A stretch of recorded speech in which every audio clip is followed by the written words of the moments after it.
Hi y'all. I know I recorded a video yesterday, but I thought I would record another one today.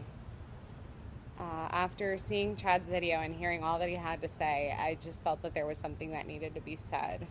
Yesterday I took this picture. And as I was taking that picture, I thought about what I would call that picture, because pictures that mean something to me, I like to label them. I like to give them a name. On my birthday a few years ago, I did Man versus Nature, a sunset setting behind, or a sunrise coming up behind some power poles. You know, the beauty of nature versus what man has done to this world. Anyway, I thought about that picture, and it took me a good 10 or 15 minutes to figure out what it is that I wanted to say about Chad. I mean, people would have typically said something like picture of a dreamer, or portrait of an artist, or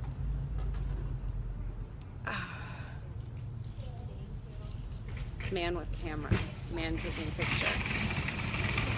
I'm in front of Joann's getting some stuff to do the scrapbooks of all these pictures that I took, so FYI, it might get loud. But I thought about it for a couple of minutes and realized that the more adept word for that is not portrait of a dreamer or man taking picture, but portrait of a warrior.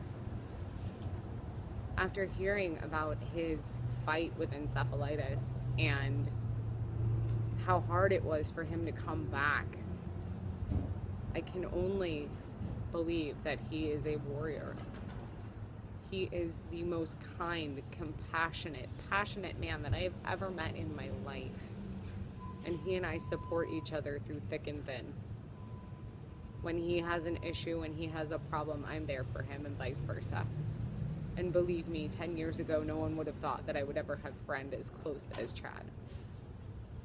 We celebrate the great times, like having Halloween parties, and whenever we're sad or we need support, we're there for each other. So it surprised me to see how fierce and passionate he is, I guess. I guess I never realized how much of a warrior he is until yesterday. Because after his bout with encephalitis, he's had to fight for his life. He had to fight every day to get his life back. He fights every day to show the man that he loves him. And to prove that they can still have their life together despite the terrible things that have happened, despite this traumatic event of having encephalitis.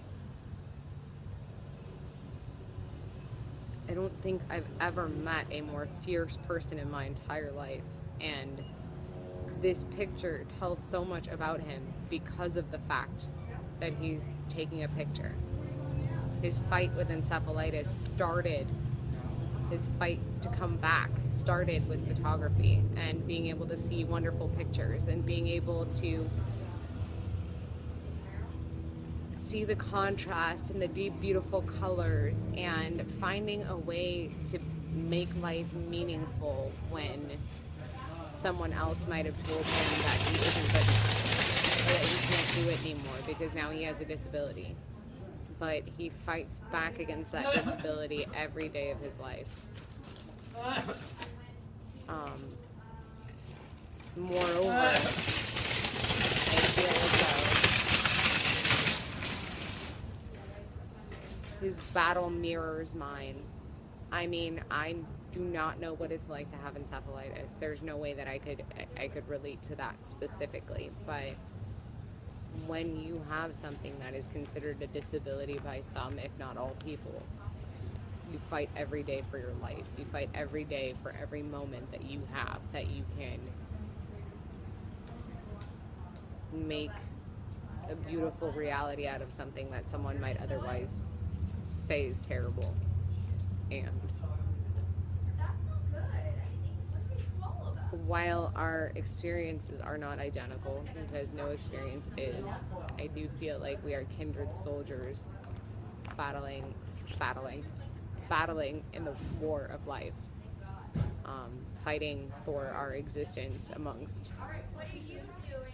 some crazy circumstances. Anyway, I just thought that I needed to tell you all how amazing he is and how fierce he is, and just how much of a warrior Chad can be.